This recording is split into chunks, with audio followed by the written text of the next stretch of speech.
Shalom,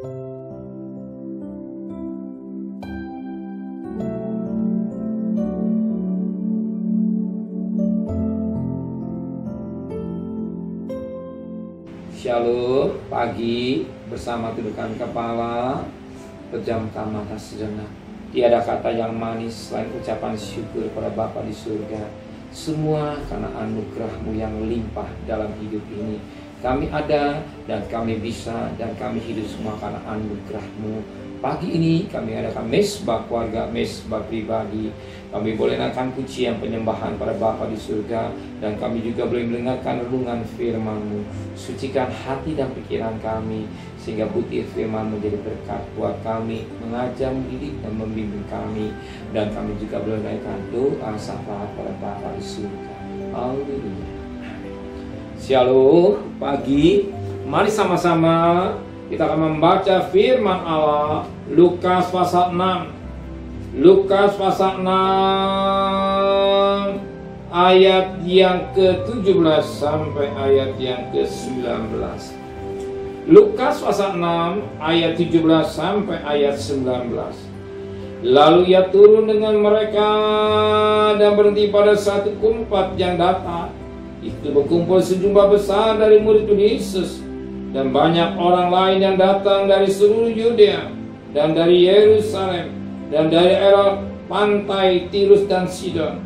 Mereka datang untuk mendengarkan dia dan untuk disembuhkan dari penyakit mereka. Juga mereka dirasuk oleh roh-roh jahat beroleh kesembuhan.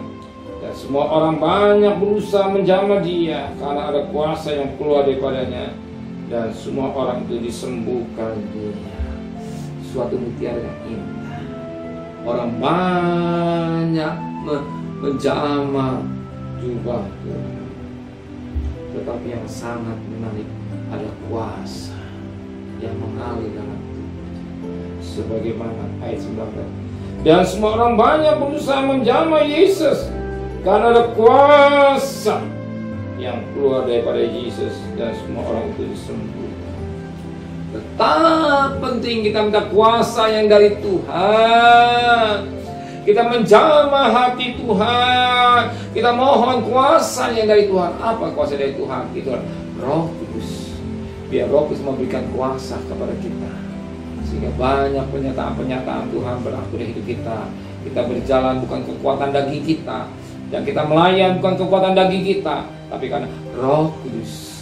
Minta kuasa yang dari Tuhan. Minta kuasa, itulah Roh Kudus yang menguasai hidup kita. Sebagaimana Roma 8:14, anak Allah hidup dalam pimpinan Roh Kudus. Roh Kudus yang menyertai hidup kita, Roh Kudus yang menyertai pikiran kita, Roh Kudus yang menyertai perbuatan kita. Bahkan hati kita penuh dengan Roh Kudus, dan hidup kita dalam pimpinan Roh Kudus.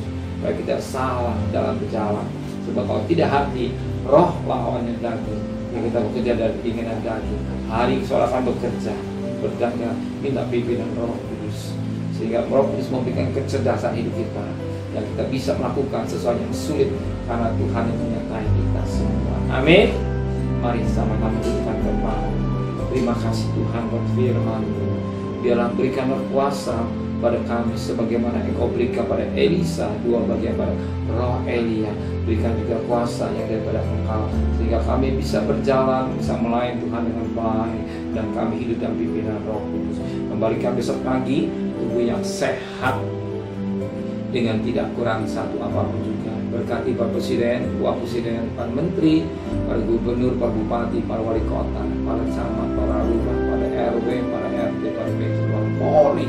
Berikan mereka hikmat yang dari surga, dari sewa takut kepada Tuhan.